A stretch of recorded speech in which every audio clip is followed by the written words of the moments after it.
Hi, friends. I'm back. This time, I'm going to be sharing with you an interview with Cree Métis artist, designer, activist, and educator Jason Berg. They are one of the leading voices in Indigenous contemporary art and culture. They are from Red River, Saskatchewan, but now based here in 2013 Toronto.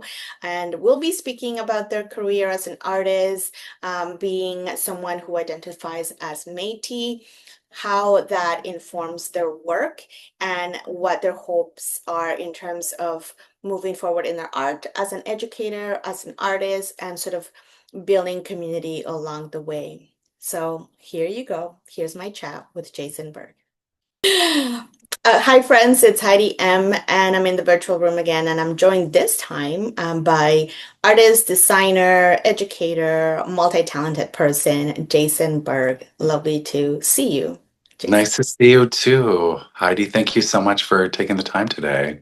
I appreciate your time as well. I know you're fairly busy. You're coming off a few things and you're in the middle of other things in Banff. But before we kind of talk about your work, specifically what's happening now, let's set the stage for folks, a little bit about yourself, anything you feel comfortable sharing. Yeah, Miko Pisu Napio Nitase Kasun. My name is Jason Baerg. I'm Cree Métis from Saskatchewan. I'm really honored to be the son of the Senator for the Métis Nations of Ontario, Doris Lanigan. So yeah, we're Red River Métis. I was raised in Prince Albert, and it's really amazing to teach at OCAD University. So I live and work in Toronto. And I'm coming to you today from the Banff Center of the Arts. So Thank yeah. you. And I'm coming to you from Toronto myself as well, but I'm originally from Guatemala, which is in Central America. Amazing. Amazing. Hi, thank you for holding space for us. Jason, I kind of started off by saying you are very multi-talented. You're known for being an interdisciplinary artist. So maybe because it's also me learning a little bit about yourself outside from what I've read, what what was the impetus? I know art sometimes is so innate to a lot of us, but what was it that made you take on the journey of education and now becoming an educator yourself? Yeah, I think art is really interesting. I think our expressiveness is wow. Yeah, some people express themselves in different ways, and I think there are, many different manners in which one can, carve a life. And I think for me, um, I think about so many things too, like the role of the artist in community, Right. and I think about what that activates. And I think the role of the artist really is to stir up conversation. Mm, That's why we're here. We're discursive creatures. right. And I think about those conversations. What moves conversations forward? Hmm. What is our values? What needs to change socially or politically? And I think that's what the role of the artist is. And I think um, initially, I think as a young person, I was very quiet Hmm.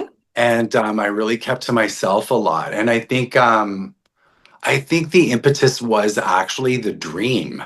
Mm.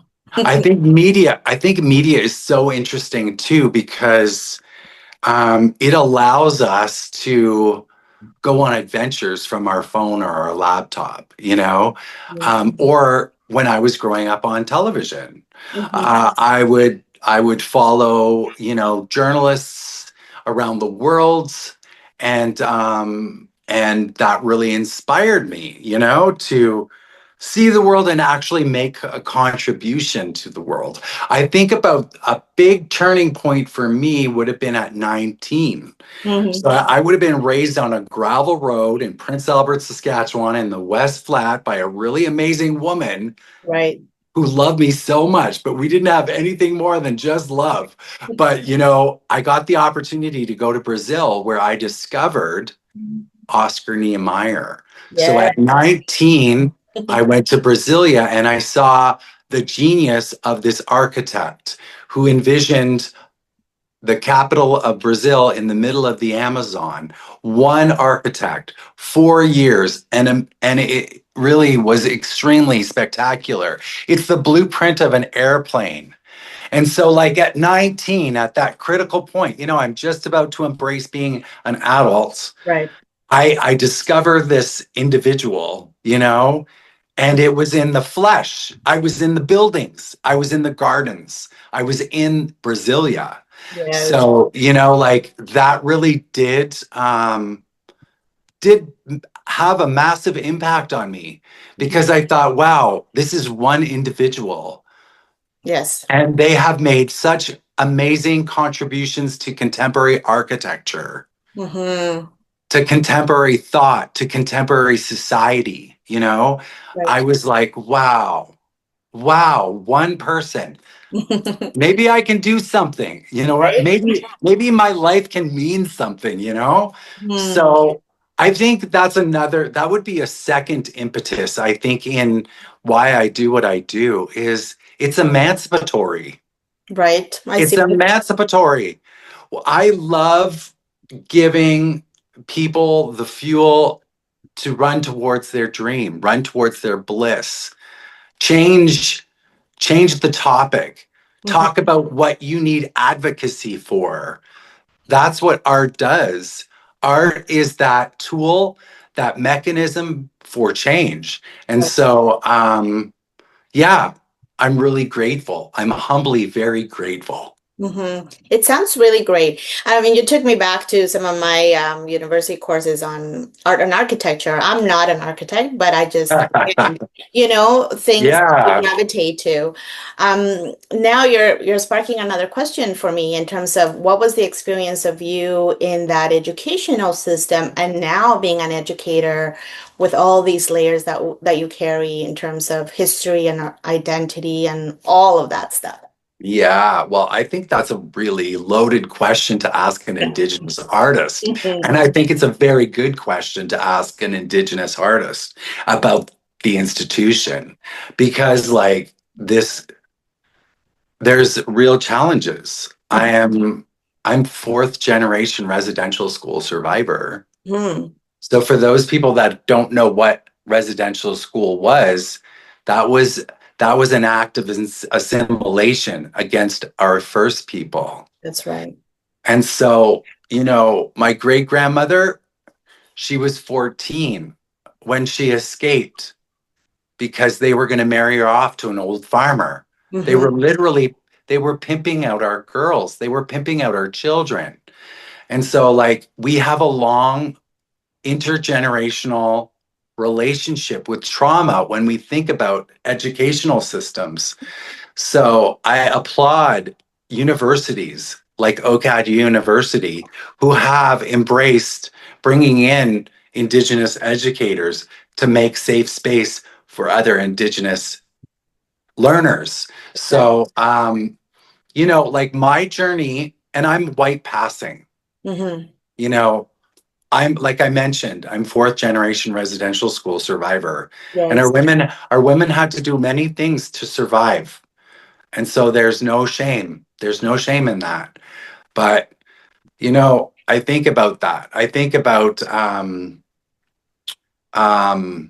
yeah, just giving opportunity and making that right and creating safe pathways Right. for other indigenous learners. So, like yeah, and I also commend institutions that have embraced these ways because that comes with challenge because we're talking about systems. Like Yes. Hmm. the academy is a system. And how does that serve people of color, indigenous people, black people? That's And that's where I'm really trying my very best to be an ally, to be that person that supports other people mhm. on their goal to excellence. So, and yeah, I think I'm a life learner myself. Mhm. I will always continue to learn. And I think my experiences in the academy too can help me be a better educator. You Right. know, Mm. like I can be more sensitive. Yes. I can hold safe space for other people who are facing challenges within the academy. You know what I mean? We Exactly. can we can hold safe space and defend people who are fumbling but trying. You know what I mean? So Absolutely. yeah, so like but yeah, I love art. I love helping people reach their goals, as I mentioned, as well as to experiment and to bring out the best in their creative voice. So it's a real honor to work in community in that way. Thank you for answering that question because I know it's loaded, but I know when I feel comfortable to ask, Yeah, and it's yeah, generosity of time and energy here. And so you've also, as an artist yourself, you explore different media. I know that you do drawings, you paint, you also done some multimedia and film works. Is that, do you go through phases in terms of, what your preferred media is, or how do you decide? And I also know you do fashion design. I shouldn't yeah, give that. yeah. I think I think I'm really I don't know, it's really interesting when I think about also the role of the artist is Right. to honor the knowledge that has come before us Mhm. through a discipline. Like if I was a dancer, what new movements can I bring to dance? It's like we are all making contributions. We should be aiming to provide something new. So I think when it comes for me in making, I'm constantly creating challenges for myself Yeah. um, because it's experimental. Right. Aesthetics aesthetics can be experimental. Right. I think about like you know what was beautiful yesterday isn't today's beauty. Right. Tomorrow's beauty, we don't even know what tomorrow's beauty looks like Mhm. or sounds like or smells like. You know what I mean? So I try to move towards spaces of innovation, and I'll embrace that understanding that my mistakes in making are part of the aesthetic. You Right. know what I mean? Mhm. And I think we should, and that's like all of us. All Exactly. of us are kind of like fumbling through life as technology changes, as cities change, as community changes, Right. like we're constantly having to adjust.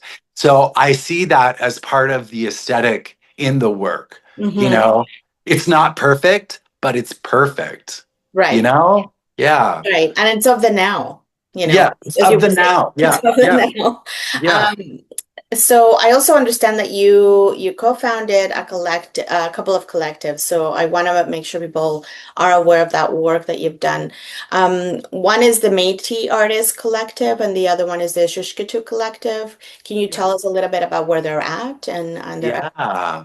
So it's all been an evolution. Mm, It's all been an evolution. So the very first time I walked into the Métis Nations of Ontario's office was in the year 2000. mhm, And it was after I had had my very first exhibition at the Indigenous and Inuit Art Bank in Gatineau. And that's the largest collection of contemporary art made by Indigenous peoples, collected by Indigenous peoples in the world. mhm. So, I presented there and and then I came back to Toronto and I was like, you might not have heard about this resource Mhm. because you're Métis, but Mhm. this is for you too. Right. This is for you too. And so like, you know, there's tension. There's tension between not always, but I mean, if we were to think about the grand scale of things, Hmm. it hasn't always been easy for Métis people in relationship to First Nations people, in Mhm. relationships to Inuit people, Right. so like there's still nation to nation relationships. And so I came to the Métis Nation of Ontario talking about this resource, and then we started to collect the artist, you Mhm. know? So then we started to reach out to the artists and we started the Métis Artist Collective. Mhm. So I was in Bonnie Can's office at the Métis Nation in Toronto, and then she called up somebody and we held it in their studio, and that was the birth of the Métis Artist Collective. Mhm. And that organization did quite well for probably a decade.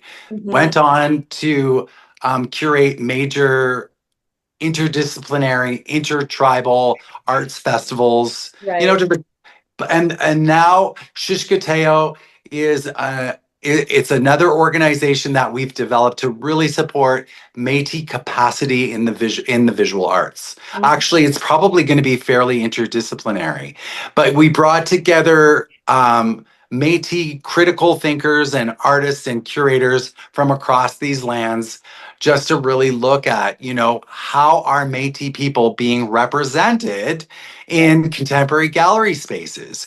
And we found that at the National Gallery of Canada, since they hired an Indigenous curator, the collection of Métis art has actually shrunk from 2% of that Indigenous collection to closer to 1%. Mhm. So, and that's over a period of 15 years, and we hired somebody Indigenous up there.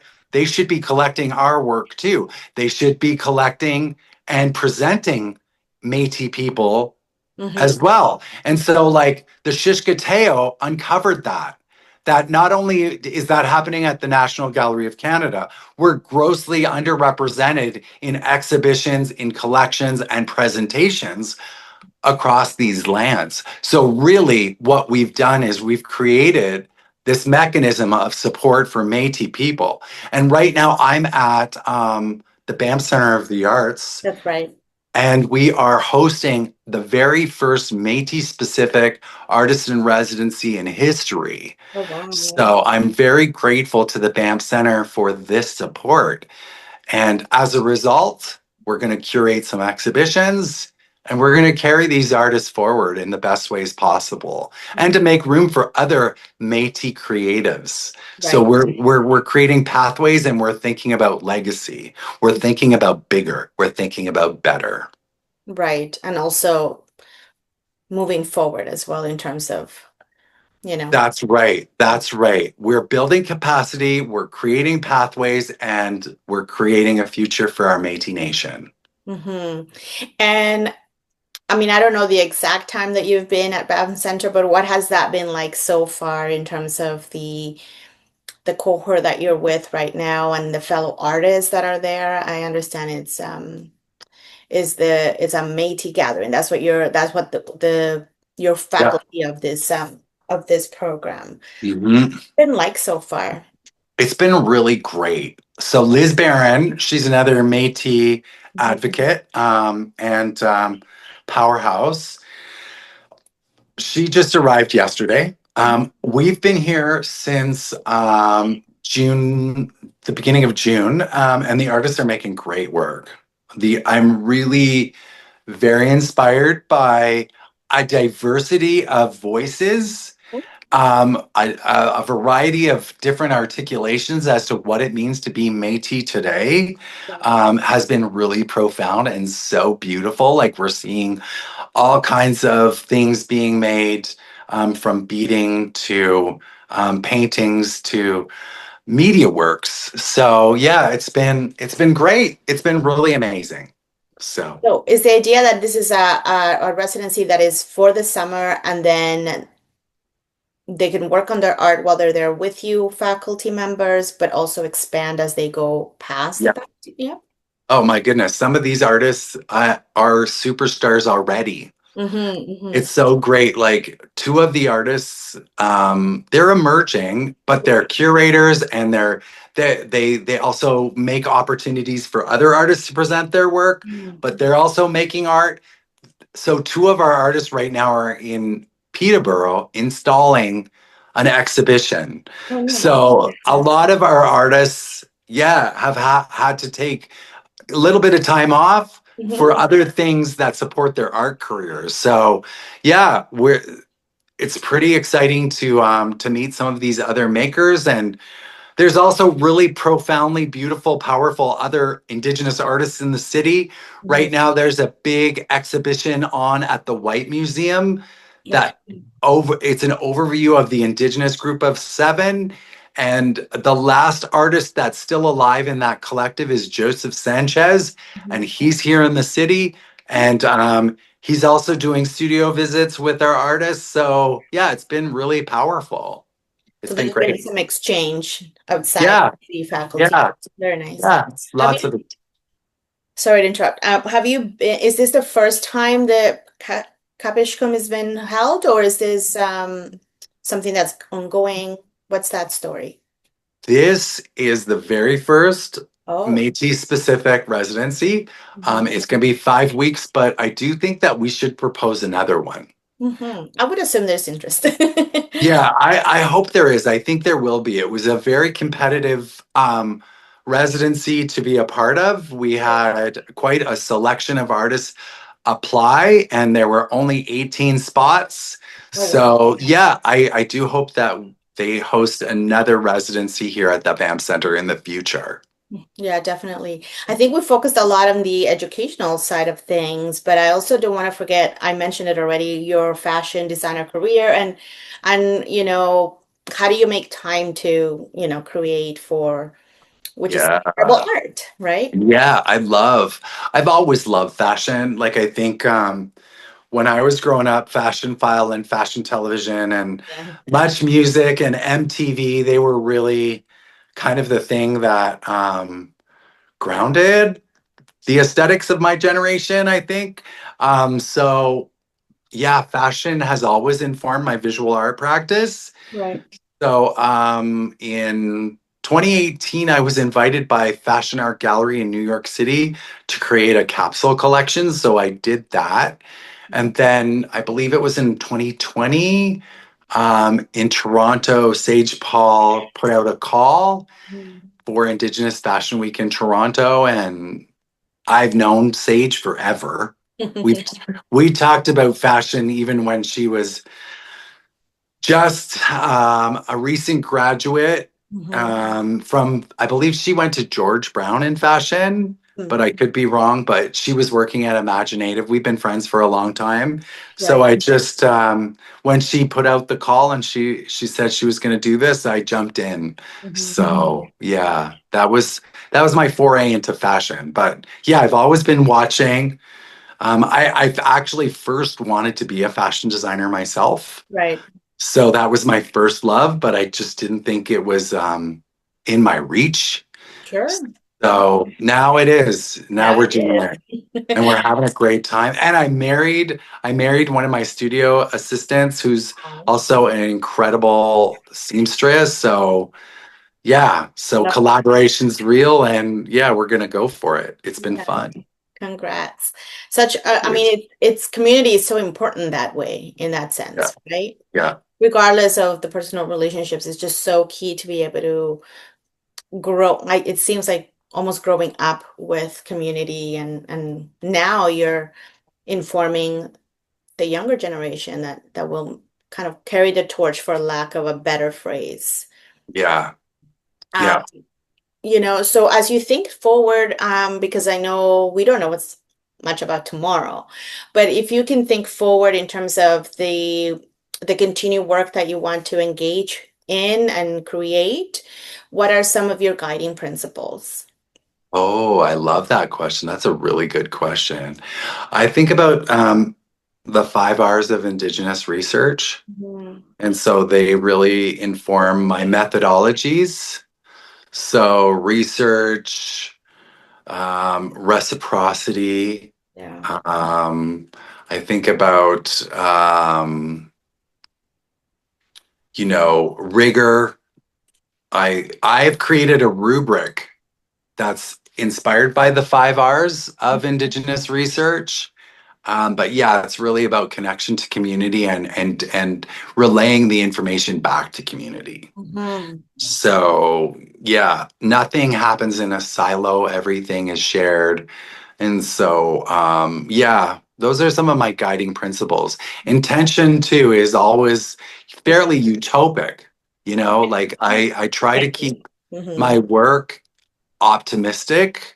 I think I lost a sister to suicide. I myself have ideated too much. Mm-hmm. You know what I mean? Like, I think life can be challenging for many people. And I brought up suicide intentionally because it's some of the highest rates in our communities. Mm-hmm.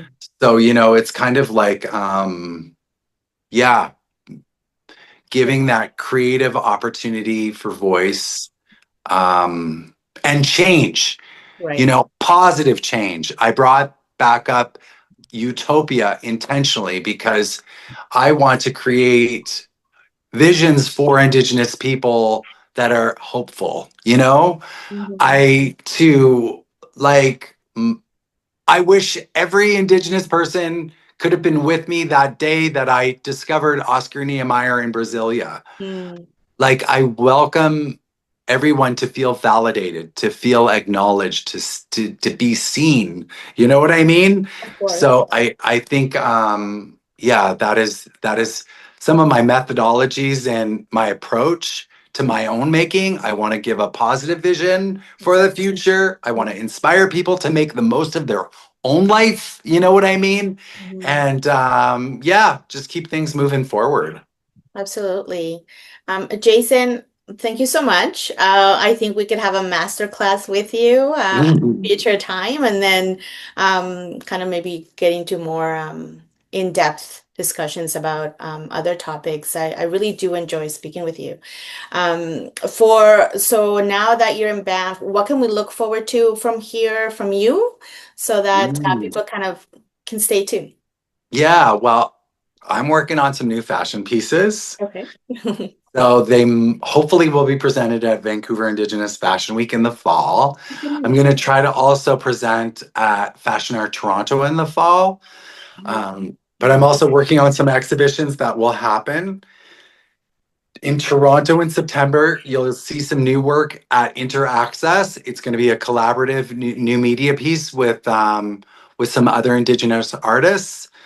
So that's interactive new media. Then I'm going to be presenting at the Graduate Gallery at OCAD University in September, Oh, as well as at Wilfrid Laurier.